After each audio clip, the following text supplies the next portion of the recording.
আমার গোপালগঞ্জের ডিসি সাহেব তো একেবারে একজন মূর্খ মানুষ, ঠিক না? বাংলাদেশের যেই ক্লাসটা পড়লে সরকার উপযুক্ত চাকরি দিতে বাধ্য তার নাম হলো বিসিএস। বিসিএস ছাড়া তো ডিসি হতে পারে না। এবং বাংলাদেশের 64টা ডিসির ভিতরে আমার আরগুলো সব ডিসিকে তো চিনি না, যতগুলো ডিসি আমি দেখছি কমপক্ষে গোপালগঞ্জ যাদের দেখছি আমার হিনে হায়াতে এরকম ডিসি আমরা গোপালগঞ্জের জীবনে পাইনি। আপনাদের যশোরের সন্তান আমার ডিসি সাহেবের একটা প্যান্টও টাকনু ছোঁয়া নাই, টাকনুর থেকে 4 আঙ্গুল উপরে। এত বড় একজন ডিস্ট্রিক্ট ইনচার্জ বর্তমানে গোপালগঞ্জে ছিল।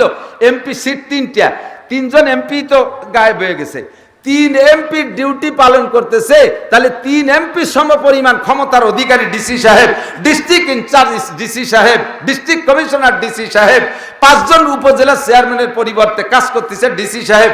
এত বড় ক্ষমতাধর, এত বড় শিক্ষিত মানুষ, সে যদি টাকনুর উপরে প্যান্ট পরতে পারে, তুমি কয় লাইন লেখাপড়া জানো যে তোমার টাকনুর নিচে যাইয়া সে প্যান্ট স্যান্ডেলে না হেদার দিয়ে বারো চলে গেছে।